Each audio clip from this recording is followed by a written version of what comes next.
Black media icon George Curry passed away this past Saturday.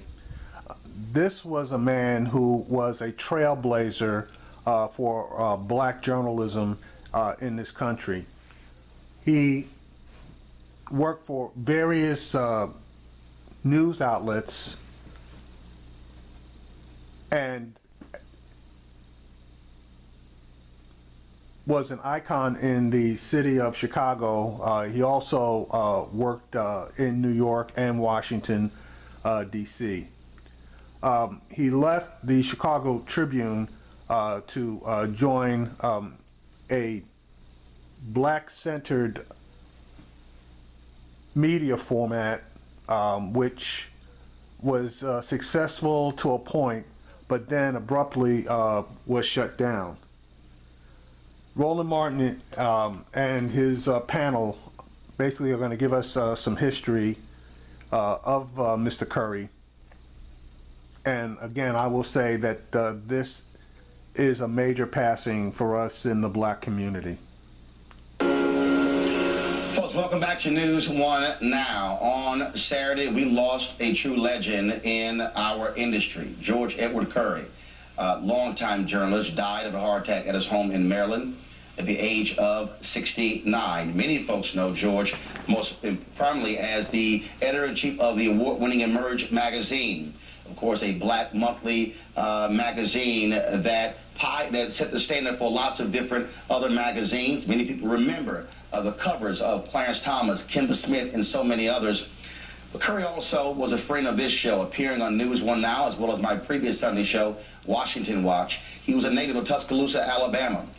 Worked, of course, he was the second African-American ever hired at Sports Illustrated, then moved on to the St. Louis Post-Dispatch, and then went to the Chicago Tribune, where he covered the presidential campaign of the Reverend Jesse Jackson Sr. while serving as a Washington correspondent. After that, he became the New York bureau chief for the Tribune and then chose to go to Emerge magazine. In 2003, he was honored as the Journalist of the Year by the National Association of Black Journalists. He then went on to work for the National Newspaper Publishers Association, known as the Black Press, running their newswire, also writing his weekly column, appearing in more than 100 newspapers nationwide. George covered anything and everything, and we're going to pay tribute to him right now. Joining us in studio, and our panel is Hazel Trice-Edney. She's the editor and publisher of the Trice-Edney Newswire. She worked alongside George there at the NNPA.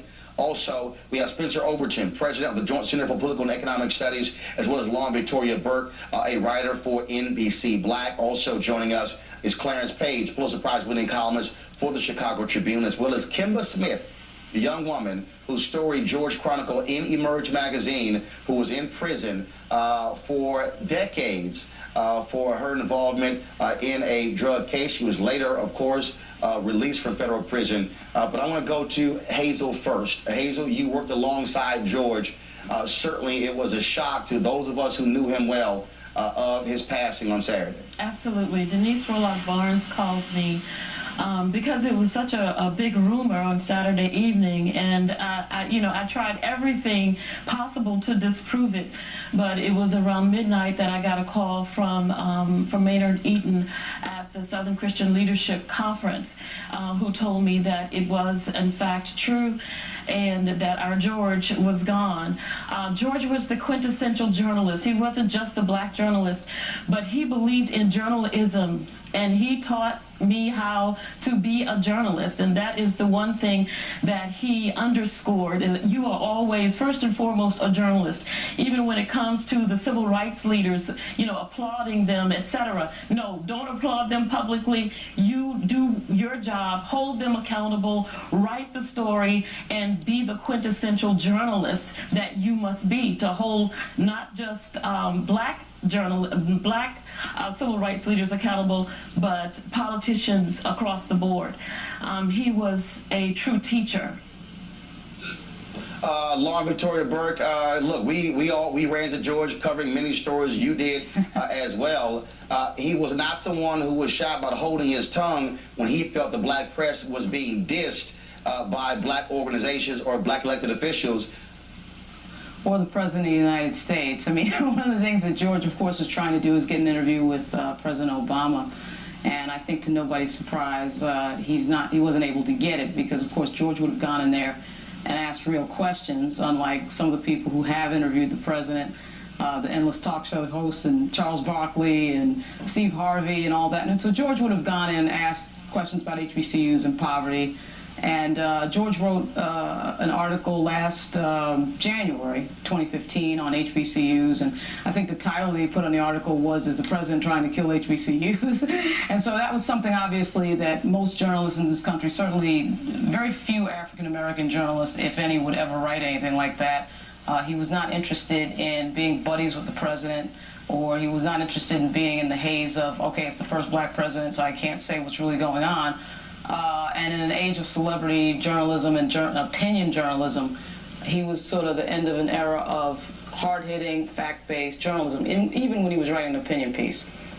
Spencer Overton, look, you focus a lot on politics. George was very much a political animal. Having a strong voice, speaking to those issues in the black press, and setting the agenda was critically important. Yeah, he was just critical for so many of us in our formative years here. You think about, Black Enterprise in terms of business, but Emerge was like our political magazine that was with us in a critical time in life. So, Joint Center is a black think tank, Emerge is the black political magazine. He shaped a whole generation of elected officials, policymakers, journalists, scholars. He certainly shaped me. I was certainly a fan, and later on I was so proud to be able to call him a friend. Obviously, you'll talk to Kima Smith. He shaped policy. Now we're having a big sentencing debate in this country. We've already dealt a little bit with the crack cocaine disparity, but we're doing more right now. And black institutions, he was a believer in black institutions in terms of black folks trusting black institutions, and also the importance. Individuals come and go, laws change. He believed in black institutions. Clarence Page, you were a colleague of George Curry's at the Chicago Tribune. There's no doubt, and I knew George very well. He was an unapologetic black man.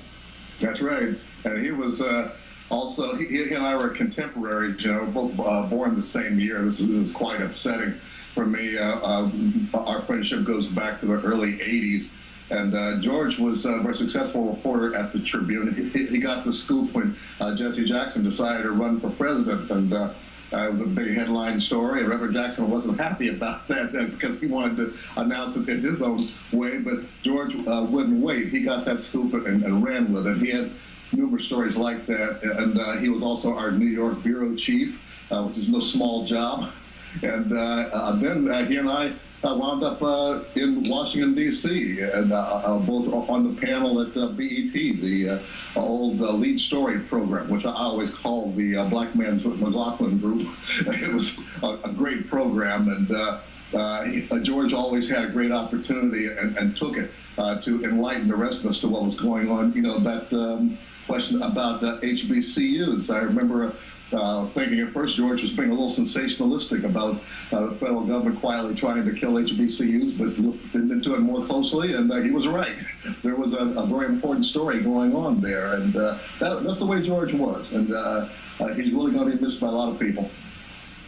Kima Smith, America did not know about your story until it was on the cover of Emerge magazine. Yes, and this is actually the cover, and George Curry meant so much to me, and my family and I are taking it very hard, just because had it not been for George making the decision to put my, for lack of a better word, nobody's face on the cover of his magazine to talk about an issue that most black publications in 1996 did not focus on, this issue of drugs and mandatory minimum sentencing and conspiracy drug laws. So I was very grateful when George Curry decided to highlight my case, have it be a cover story. Reginald Stewart, who wrote the article, basically had to convince him that, hey man, there's no way that I could cut this story down. So it was the first time ever where they ran like a 21-page article highlighting my story. And so, like everyone has mentioned already, George dealt with issues that sometimes people did not want to face or deal with. And so I'm very grateful. He's changed my life tremendously because of this story. I know it was because Black America jumped on board, just the Deltas, the Links, the National Council of Negro Women, a nation and a people that read this story, and it moved them to want to be a part of this Free Kima Smith movement. But it wasn't about just freeing me. It was a movement about wanting to change the drug laws, and everyone hoped that my case would set a precedent. And here we are today, still fighting these same issues. So George was ahead of the game years ago, and I will forever be grateful to him and how he's inspired others to focus on stories that deal with real issues. That had it not been for this story, I would have served my full 24-and-a-half-year sentence. Instead, I served only 6.5 years of a 24-year sentence after President Clinton granted me executive clemency. Of course, more needed to have been done, but I thank George for what he did for my life. Clarence, I got about 30 seconds before I go to a break, but I got to ask you this here. Folks, pull this graphic up, please. Emerge was the one, when they shut down Emerge, George was heartbroken. He never got over it. He carried it with him for the last 20 plus years. He was trying to actually relaunch it as a website. George, he sent this Saturday at 2:27.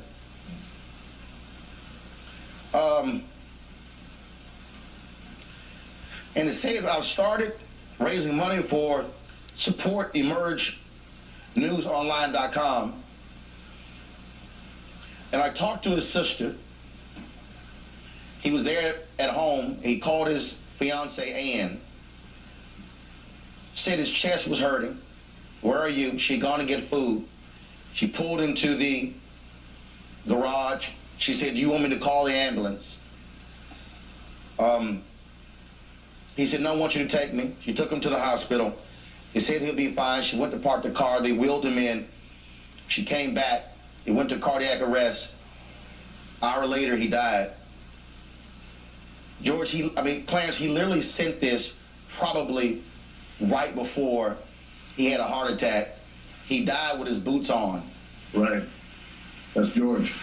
You know, and this was something, this is not a new thing. He's had heart trouble for years. Back when we were both around 50 years old, he had an operation at that time, and he afterwards was every day he'd go out and jog for a couple of miles, and really got himself in good shape. But he had an attack last year around the anniversary of the Selma March, and right. But that was a bad sign. You know, each one weakens your heart that much more. So this time, I was just so shocked and disappointed that you know, he put up a good fight and lived a really active life and accomplished so much. And he had such a big heart, so it was ironic that it gave out on him in the end.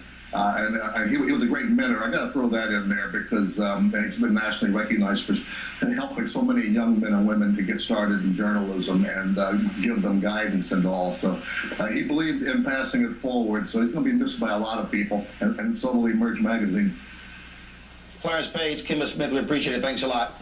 Folks, when we come back on News One Now, we continue our tribute to George Curry, who's a friend of... All right, Mr. Curry, you did a great job. I'm going to play the second portion of this, and give me a moment. Think about his appeal in the last two speeches to African Americans, saying that they should vote for him. I've said very publicly, as you know, that I don't even think he's really appealing to African Americans. I think he's trying to make independent white voters think he's not racist. But how do you read this? And do you think, whether that's his objective or not, that some small fractions of blacks may be tempted to look at the reach out?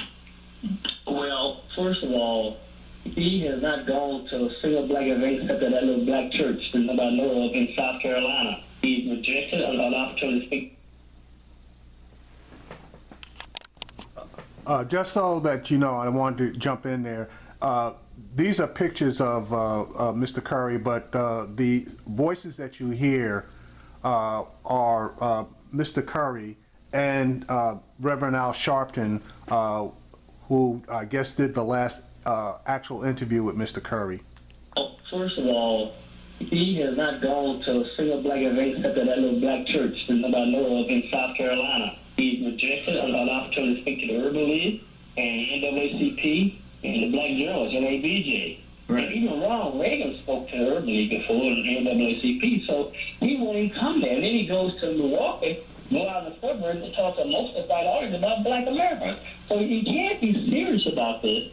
And he just think we're stupid if you just think, oh, what you got to lose? You got a whole lot to lose. And we're not through that at all. You look at his record. Yeah, his statement was, what do you have to lose to try something new?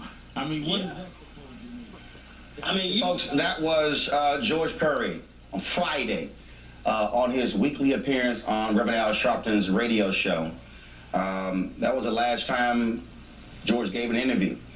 He appeared on Reverend Sharpton's show on a weekly basis. Joining us right now is a very good friend of his, someone who covered him, someone who ticked him off, someone who made him proud, Reverend Jesse Jackson Sr., founder, Rainbow Push. Reverend Jackson, we are remembering our dear friend George Curry today, who passed away Saturday at the age of 69.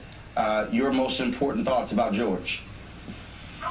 Well, let me say first, Roland, I thank you for the call, and I'm still shocked. In the state of trauma, it seems to have happened so quickly. We talked just last week. George was smart, with integrity, grew up, of course, in Tuscaloosa, Alabama, and loved Knoxville College, became champion of sports, fighting to save an HBCU school. And that first wave of journalists to cover the national campaign, and all the tools to use them for the betterment of all of us. I'm just so grateful to George Curry for his work, for his legacy. I think most of all in the 84 campaign, when he was covering the campaign, and the white journalists began to attack the black journalists, and they were too liberal in their coverage. And he said, you challenge my integrity. It almost came to fisticuffs. But George would not bow. He had an unwavering sense of dignity, and was just very able, Roland. Reverend, one of the things that he also did, he challenged black institutions. I remember the National Urban League would often leak their State of Black America report to the New York Times or the Associated Press first before unveiling to everyone else. And George called them out saying, how dare you release that to white media, but you ignore black media? Well, you did not get how central to our thinking in that season of Emerge magazine. Overnight became like a flash flood of good news emerged. But George's weekly column in NNPA, I mean, his work stands for itself. He's a devotee, of the late Vernon Jarrett. Both of them went to Knoxville College. So George Curry, I agree you're getting all these warm expressions today because George meant that much to all of us, Roland.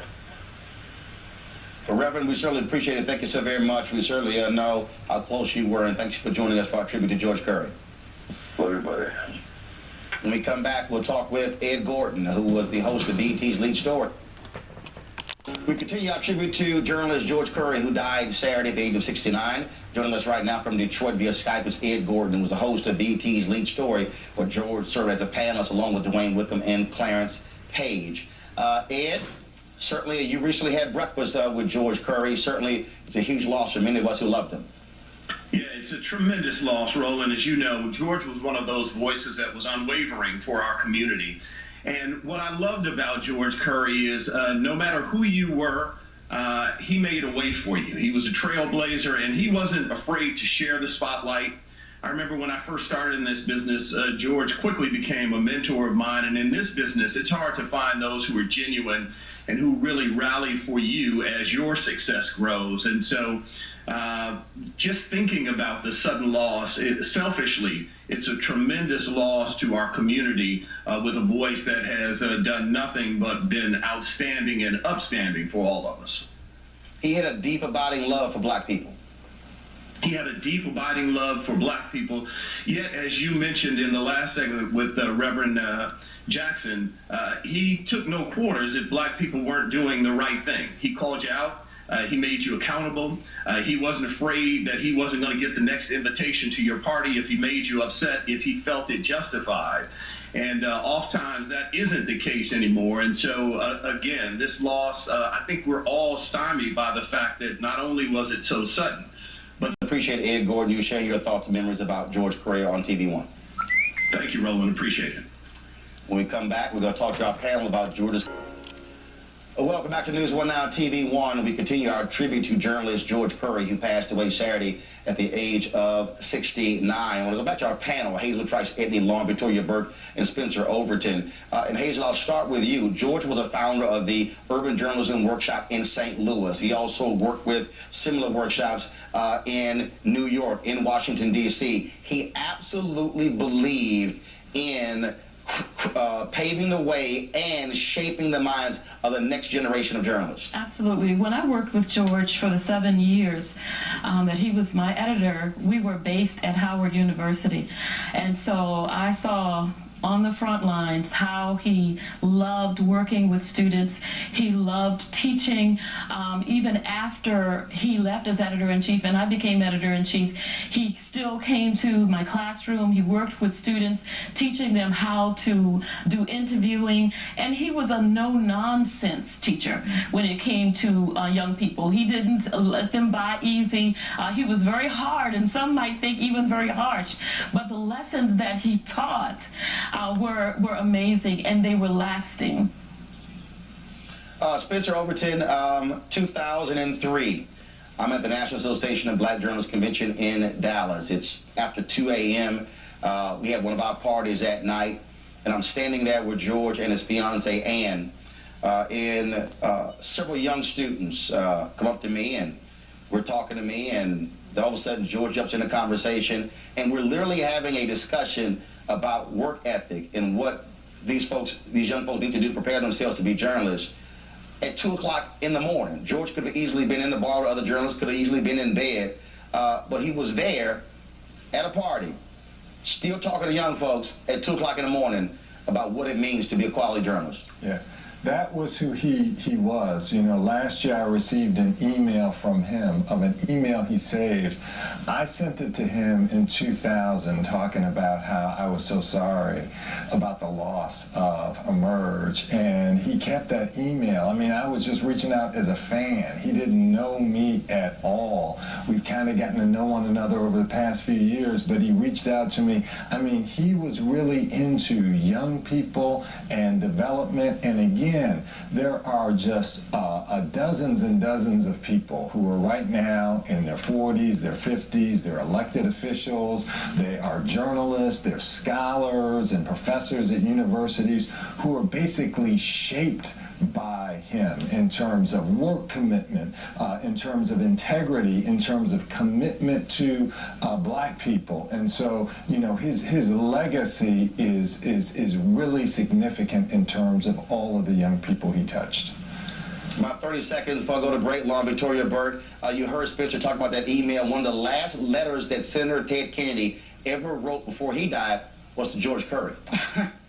That makes sense. You know, George, I was just during the break looking at some of the emails that have come in. Obviously, George had his, you know, he had his weekly email columns, and the piece where George was so really concerned about black media ownership was huge. And like Hazel was saying, he's a really tough advisor, a no-nonsense person when it came to giving advice, and it wasn't like sugarcoating anything, which I really appreciated. It's very direct. He didn't waste any time mincing words. So obviously George will be greatly missed.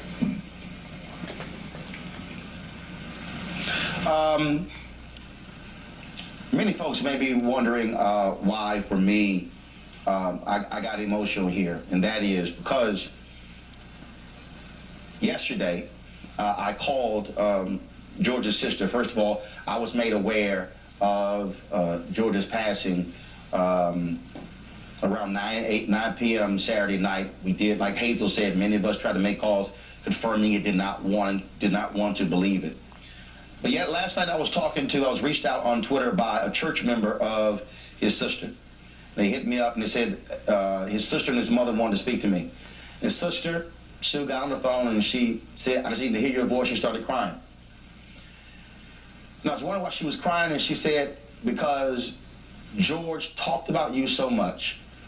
It was as if you were a brother. He respected you so much and respected him so much. And some people may wonder, okay, well, why would you spend this much time on a journalist? Because here's the reality. ABC, NBC, and CBS, they probably will spend lots of time when one of their journalists passes. For us, George was one of ours. George was in our family. George covered us. George appeared on this show. He brought us his wisdom, his intellect. George had a ridiculous sense of humor. But here's the other thing that's important. His fiancée, Ann, called me yesterday. And George had a love-hate relationship with his home state of Alabama. He vowed never to go back to Alabama. George Curry said he grew up with the racism of Alabama and despised what took place. But Ann told me that they often talked about him dying.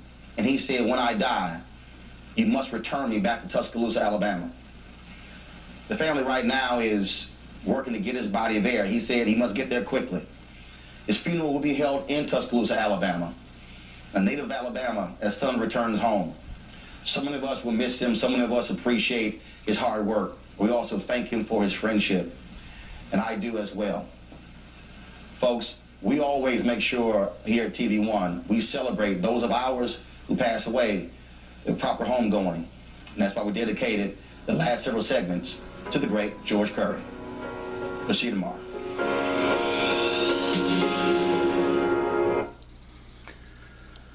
Rest in peace, brother. You did your work. You traveled those tough miles, and now you deserve the rest that you have received. May the Lord bless you, your family. May the Lord grant you and them the peace that you deserve.